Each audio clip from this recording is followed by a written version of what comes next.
Hello, everyone. Today I'm joined by Anna Pavlovic, CEO of Eion, a carbon sequestration startup. How are you doing today, Anna, and where are you dialing in from? Hi, Julian. I'm dialing in from Detroit, Michigan. Awesome. Is that where Eion is based, or you guys are more of a remote company at this point? Very remote, depending on the person and the team. But yeah, I moved here during COVID. I was in Boston and New York before that. So I've been here for a few years. Great. So I kind of alluded to it in the intro that Eion is in the world of carbon sequestration. Could you maybe sort of describe what Eion does? What is your core product? Who do you sell it to?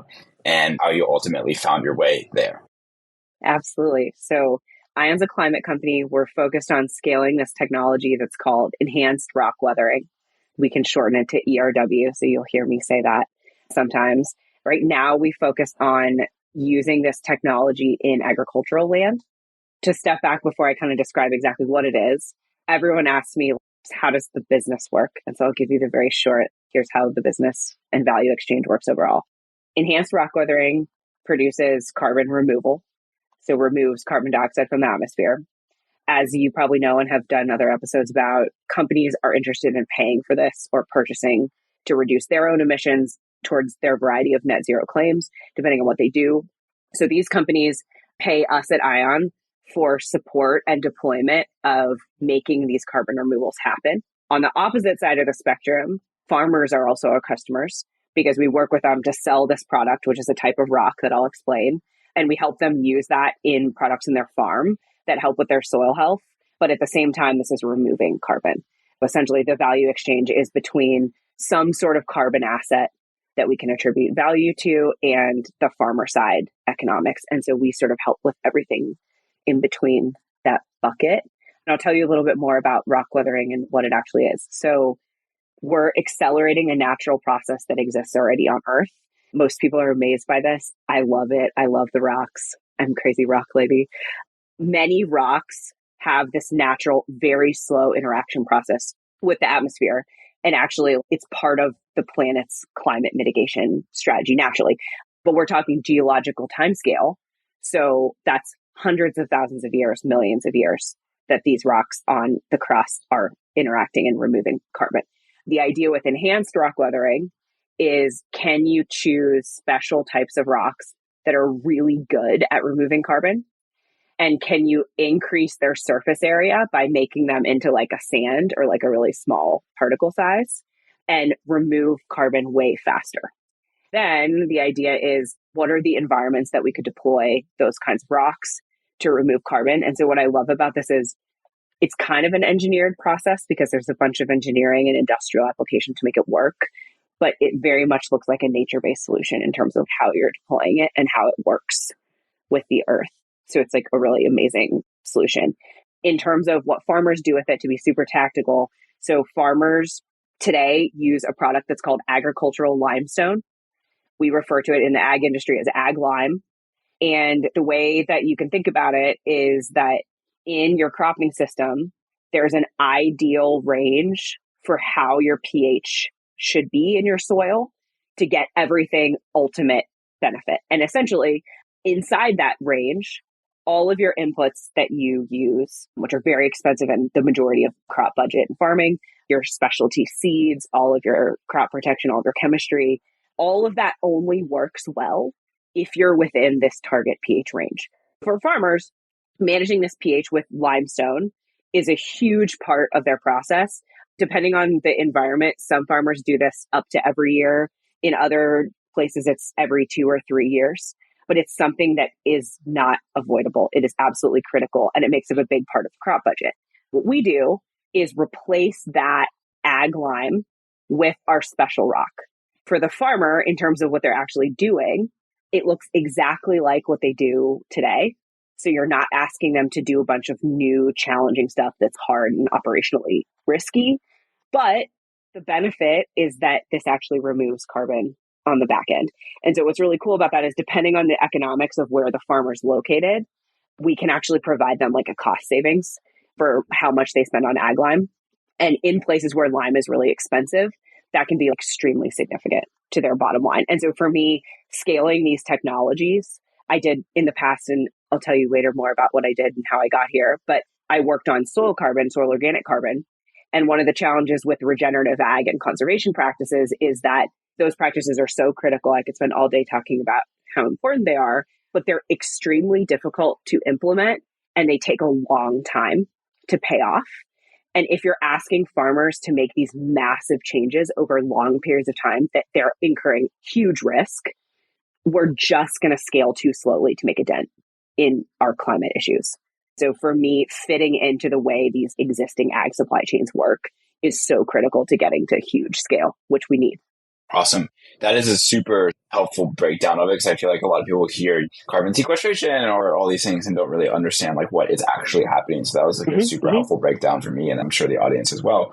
You alluded to it, but could you maybe walk us through what your background is and how you got to this place? Because obviously it's a highly technical field, so a little bit curious sort of like how you ultimately ended up being the CEO of Eion. Yes, I did electrical engineering in school. When I left school, software and the startup space was just growing and really hot. Everybody moved to San Francisco at that time. And I did a few software startups and I learned a lot and just fell in love with, I'm just like a true builder, startup person at heart. And I ended up getting the opportunity to go to an agriculture technology startup, which was looking at using modeling and data at a really big scale to solve really hard problems in agriculture that at that time were kind of data deficient and needed more models and more high tech to help solve. And I just fell in love with agriculture. We joke in agriculture that every meeting starts with people telling you how they grew up on a farm. I did not grow up on a farm. I grew up in West Virginia. I just fell in love with the problems. It's traveled all over the world. I've met farmers all over the world. They're all so similar, even though they're totally different and what they do is totally different. And India looks totally different than Indiana. It's an amazing industry of really smart, shrewd, tough business people. And what they do is like really challenging. And so I just fell in love with it. And then I ended up I took like a more corporate route, which I was very nervous about in some ways because it was so different than my startup world. And I went to a company called Yara, which is one of the largest fertilizer companies. They were making massive investments into tech strategy in agriculture. And I saw an opportunity to like see a completely different side of the world. And I think while big companies probably aren't my future and what I love doing, I learned so much about how big companies actually work that I'm really thankful for. And Yara at that time was thinking a lot about what they wanted to do with their sustainability and climate strategy. One interesting business example of why I think this is so difficult for big companies to do for fertilizer manufacturers. Depending on the country or the region that you're talking about, the go-to-market channel is extremely different. In places like Brazil, Yara has this like massive footprint where they have direct sales to farmers. They also have channel partnerships, but it's a huge, massive team. In the US and Canada, it looks very different because the ag retail and value landscape is very different. Most of Yara's products are sold through distributors. All of that is very important because when you start talking about how agricultural input manufacturers can affect on-field climate stuff, it's very small if they go through all these channels because they're just so far from the end market.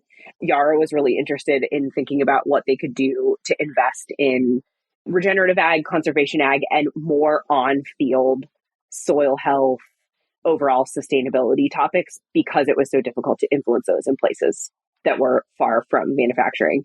We ended up creating a strategy team to look at this that I got to lead. We decided to build a spinoff company called Agoro Carbon Alliance. It's a soil organic carbon company, similar to what we do at Eion, managing soil organic carbon as a carbon asset and helping farmers transition to these more sustainable practices. That got me obsessed with carbon markets. How do we figure out how to incentivize the right behavior in land use change? And rock weathering to me is this magical spot where you have really high permanence of carbon, meaning it's removed permanently and it lasts for a very long time. But you also have something that fits in really nicely into existing systems, which to me, those are the two things that sort of we have to do for climate impact. So yeah, I joined about a year ago. It's been a blast. Awesome. That's a very interesting story. And it's cool to see how you kind of started in the traditional software space and then slowly found yourself into this niche. Love it. So before we dive into the business part of what Eion does, I kind of want to spend a little bit more time on understanding your product and sort of like how it actually works. And from the standpoint of understanding, I know in carbon sequestration, there's a lot around sort of like the different levels of permanence of how that carbon is stored. So I kind of want to dive into that, and also sort of like where you guys play ultimately within the chain of harvesting the rock or mining the rock to deploying it on farmers' fields. And so maybe starting with there, can you maybe just walk us through a little bit of what the supply chain looks like and where Eion directly plays in it? Is it in the processing of the rock in terms of like actually weathering it? Is it sort of in the deployment on the farmer's field, or is it along the entire sort of spectrum?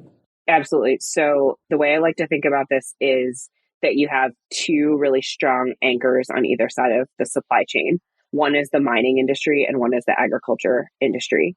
We're sort of thinking at Eion about how do you bolt on to those existing industries that already work really well and are really good at doing things at their scale and not recreate function and wheel there. But we are trying to get them to do something that's a little bit more innovative and different. Essentially what Eion does is we work with suppliers of olivine. The biggest one and kind of the most professional big company is a company called Sibelco. It's a Belgian mining, critical minerals and mining company. We work with them to secure long-term contracts that help us think about cost control, help us think about ability of supply. Those things are super important for how you finance these projects when they get to infrastructure level scale. Next step in the chain, we work with them to manage all of the logistics for where this goes to deployment. For example, if you're going to a port in the US and this rock is mined in Norway, it gets deep water shipped on a container and it comes to port. And then the beauty of the US is that we have all of this agricultural land that's accessible by the Mississippi. We work with essentially the supply company and ag distribution, which I'll talk about next, that thinks about how do we most efficiently, from a carbon emission standpoint and a cost standpoint, ocean freight and barge this material to wherever it's going. When it gets to some of those locations and terminal facilities that are managed by ag partners, we establish the partnerships with them, which basically say, these are the pieces of the chain that you're going to do. Most often that's everything from debarging to doing the applications of the rock onto the field with the farmers. Now, that's really important to me because farmers buy products and get, they call it custom applications of different types of inputs, most predominantly from these ag retail or like ag value providers. That is not a part of the chain that I want to recreate because it works well. Farmers like it. They know how to interact in that system. That is like a beautiful place for those players to continue to do that.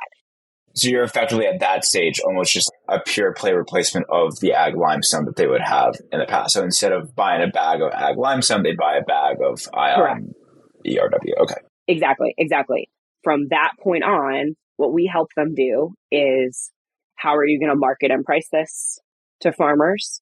What do the custom application processes look like? It's very similar to ag lime, but all of this is managed by ag tech, like all tractors. Most people don't even realize this, but tractors actually have like all digital tools that manage this. Yeah. And so all the prescriptions have to go in there.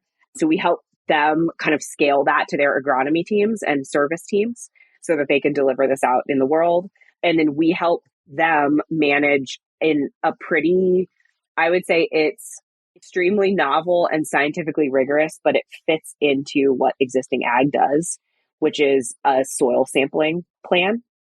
In order to prove that this carbon, and we'll talk more about the measurement process later in the session, in order to prove that the carbon was actually removed, which is what buyers really care about, we take direct physical soil samples.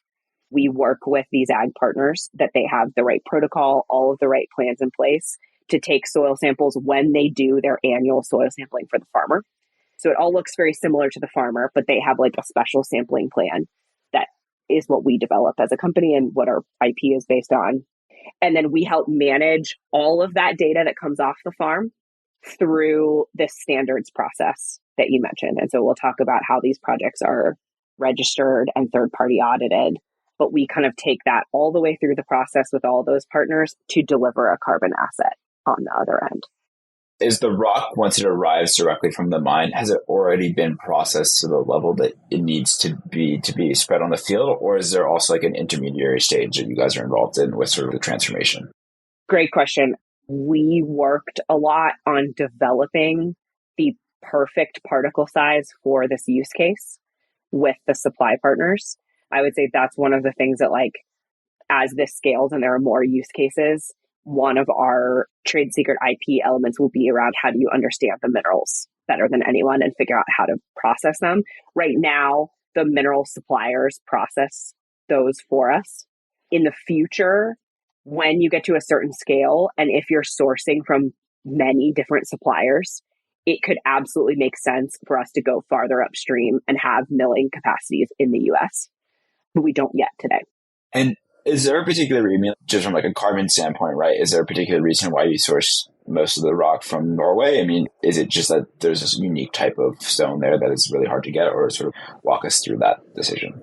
There's a massive amount of olivine on the planet, but it's in really big, kind of centralized deposits. So wherever it is, the resource is huge, but there's not 8,000 of those. There's 30 huge ones or something like that. There are deposits in the US. The reason that we source from the Norway asset is sort of twofold. One, if you're sourcing from a location, so the US one is in a location in the Pacific Northwest that is in a very mountainous region, and it's not a super commercially developed location, you have to put a lot of CapEx into those resources to help them scale. And then you have to do some combination of trucking or rail to move them. And that is costly and more carbon emissions intensive than ocean freight shipping and barging. When you put all of these elements together of what is the mineral potential of the rock, what is the use case, and what is the supply logistics channel, you have to do all the math and say, what are the costs and what are the carbon emissions? Right now, today, Norway is the most efficient place to get it from. My goal is that we have a few more suppliers that we're working with to develop perfect projects, but they need to optimize both for carbon emissions and cost. So it's complicated. In terms of uniqueness of agriculture, like from my understanding is that you're ultimately just spreading out the sand like rock onto land. Is there anything unique about doing it on fields, apart from the fact that farmers have to do this process anyways, and therefore you might as well take advantage of them managing and wanting to do the spreading, versus just saying, why don't you just spread it on a bunch of fallow BLM land or something like that? Those are all ideas I'm excited about, but you are completely correct. The agriculture piece, it's a massive scaling potential for something that people need to do anyway. Farming is one really great way to leverage that. You're totally right. BLM ground is super interesting. Some types of agroforestry land are super interesting. I mentioned I'm from West Virginia, so I'm really passionate about different types of land use change over time. I think there's like a bunch of other use cases. The challenge with those is the total area of available land for that purpose is smaller, but sometimes you can do more creative things like apply more mineral. But it all comes down to, again, that project design of what are the costs? How much would it emit? Why would a landowner be incentivized to do it? But you're totally right. Really, all you need for great weathering is the right pH range, roughly, and rainfall. Okay, interesting. Going back to this idea around the permanence of the carbon storing, could you walk us through sort of how this solution compares to maybe other ones in the market and why this maybe makes more sense than other sort of carbon sequestration methods?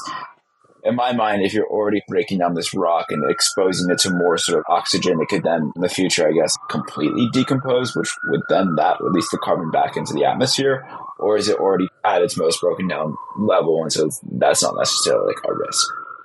Great questions. Permanence, you're right, is one of the big topics that many of the buyers and people who are looking at these markets think about. I will mention, though, that there's a bunch of these different criteria for how people think about what carbon removal technologies they want to invest in. And it's very eye of the beholder today. It's not a super liquid market. The stuff that we're talking about is all like still very small scale. And so as people are looking at investing in other technologies like direct air capture or biochar, they're looking at all of these criteria, but ultimately they're thinking about what's important for their business in terms of their net zero claims and their sustainability goals. It isn't easy to say, oh, there's a simple formula for add up these criteria of permanence, and then this is how valuable it is, or this is a better one than the other. It's still very based on who's buying.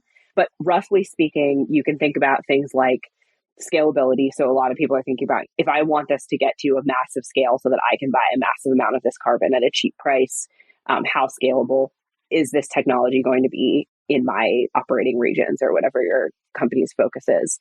Permanence is a big one you mentioned. So permanence is, this can also be called durability. Permanence is how long is that carbon captured? And to your point, how sure are we that it won't be re-released? So it's sort of twofold there and how we calculate that. There's some other things like additionality, which is a kind of a principle of finance. Like, would this thing have happened if it weren't for climate finance or something like that? So we can say that it's actually additional to climate removal in terms of carbon dioxide reduction. So there are these different elements. In terms of permanence, the way to think about rock weathering is that when the particles of rock make their way down through sediment, through the soil column, they're binding with CO2. So they're like inorganic carbon is getting removed from the atmosphere and bound to these sediments. Those sediments get what we call flushed through when it rains. They make their way down through the soil column. They ultimately go into the river system as sediments, and then the ocean system sediments, and they eventually settle at the bottom of the ocean. One of the things I really loved when I was sort of doing my diligence and deciding if I wanted to get into rock weathering was that the science of what happens to those carbon cycle elements in rivers and in oceans is very well understood. Rock weathering is permanent for 10,000 years or more.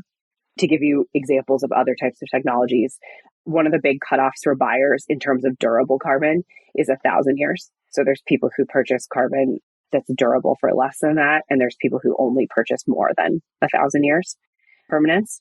And things like I did in the past, like soil organic carbon, while it is a very important climate lever, it is challenging to say that that soil carbon is permanent for more than 100 years because it's so able to be influenced by what the human system is doing in terms of how they manage the land and could it be re-released. That kind of gives you like a little bit of a range of how people think about it, but it's incredibly permanent. That ending ocean system is very well understood in the academic community. The other thing I will note is that there are what we call losses through the process. So it's what you mentioned, like what chemical things happen that could actually not cause reversals, but there's release of carbon in these different chemical processes. All of that is accounted for in our process of how we account for the carbon. It's not like we say, oh, there's losses. We don't know what they are. We don't know when they happen. They're all accounted for, as are different types of emissions from shipping. You do your life cycle analysis, and all of the places where there's losses or inefficiencies, those are incredibly carefully quantified and measured as part of the like ending delta carbon that's removed. Got it. Now I kind of want to take a sort of the next step into like understanding how the business works and understand sort of like where Eion adds value and where they sort of like extract that value from like a revenue standpoint. So obviously we kind of talked a little bit about like the supply chain element in terms of working with the mining company to get the rock, to then working with the distributors to make sure that they know how to apply it and sort of can inform farmers the right way. Is there any revenue that Eion takes in that transformation to supply journey? And then afterwards, I want to kind of dive into the actual like carbon credit part of this whole equation. Mm-hmm. So one of the things that's really cool, and you spotted this very quickly when we were talking about the ag distribution chain, because you're fitting into something that an ag retailer is going to have to purchase ag lime for their farmers anyway. There are kind of two places that we can capture value intermittently. One is through that ag value chain if they're purchasing the rock. So we actually have like a small revenue stream every time that is happening, depending on how the commercial arrangement is.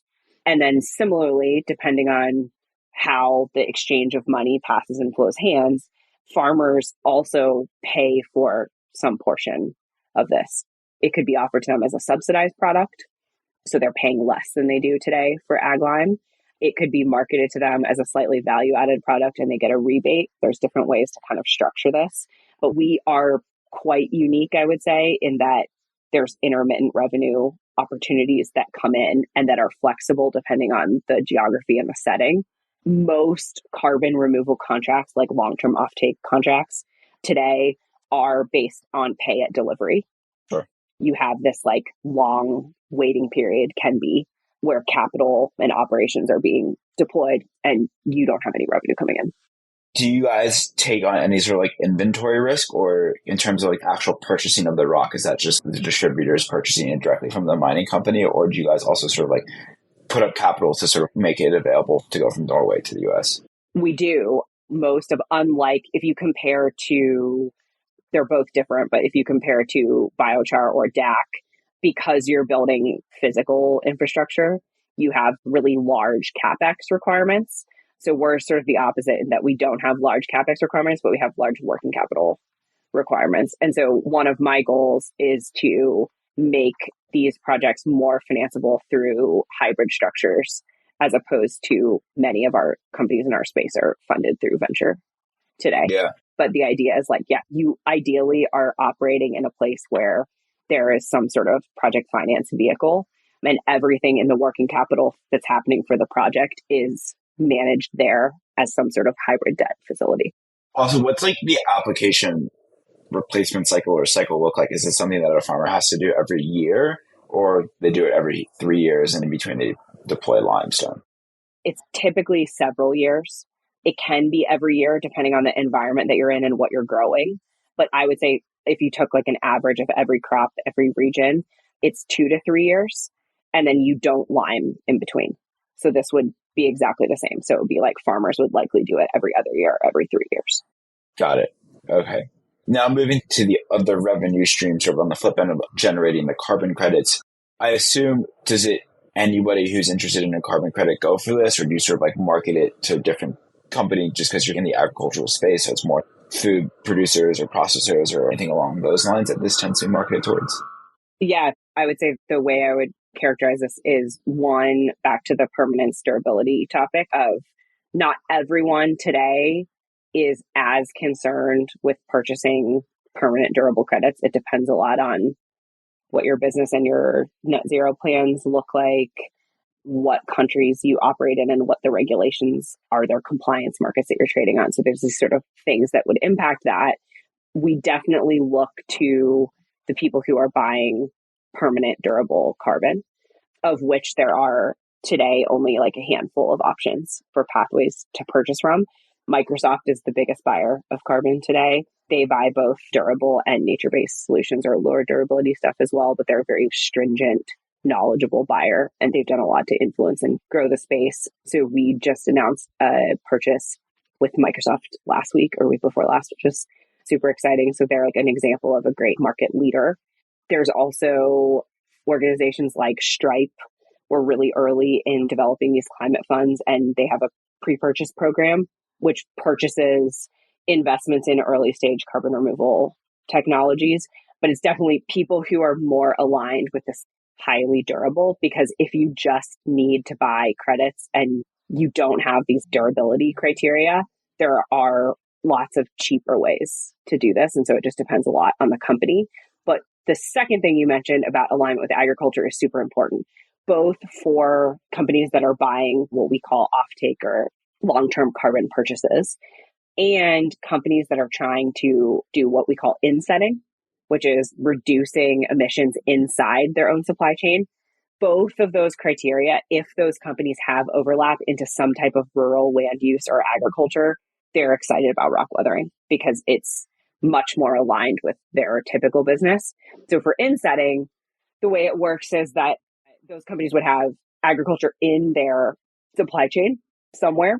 And so they would be looking at implementing this in their existing agriculture operations. For example, if they manage their farmers to do specific things and then they buy the products from them, they could incorporate rock weathering into that stack of farmer products. And then they could do things on the back end, think low carbon grain that goes into low carbon animal feed, zero carbon food products. So all of these food companies and CPG companies are thinking about what part of this do we invest in and what are the consumer angles for how this would be funded. But generally speaking, it's like those big offtake carbon buyers and then these in-setting agriculture and food players. Got it. And in terms of, you kind of talk about in terms of capital requirement challenges of just like having all this inventory on hand, is there a world where Microsoft in the future helps with that? Obviously, they have sort of like a lot of capital on hand. And would you try and structure an agreement to be over a set amount of time, which would then provide capital up front and sort of ease those requirements? Or do you think more of the path is around working with like just pure private capital players who'd be willing to provide that to you? I think both. I think for the really big buyers who have, Microsoft already manages a climate VC and innovation fund. They have a project finance team. The big players could absolutely structure project finance options that would greatly benefit them and their surety in getting that carbon. So I think that you'll definitely start to see that.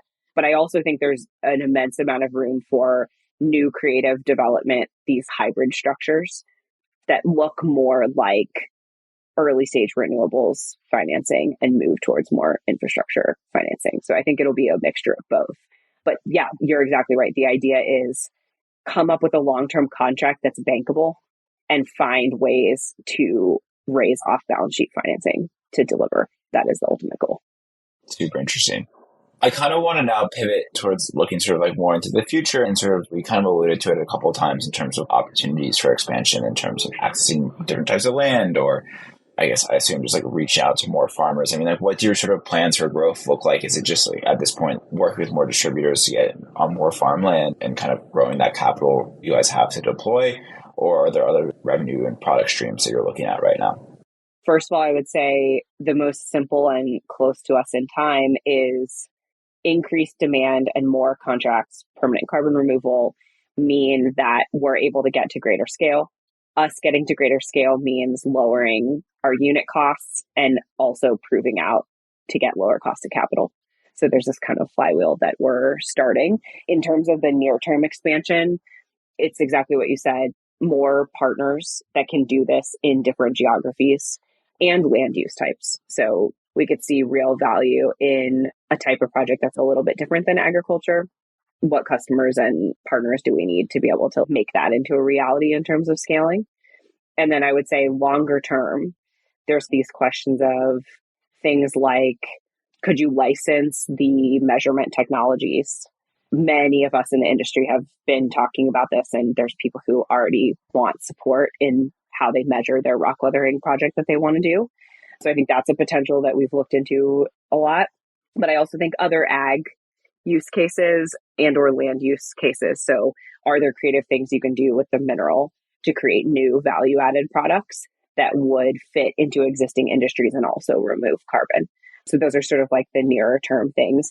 I suspect that there will be more international expansion as well. Again, very focused around how do you design excellent projects that allow you to deliver really high quality carbon at lowest cost, because I think driving down cost is going to be a huge part of our industry's challenges.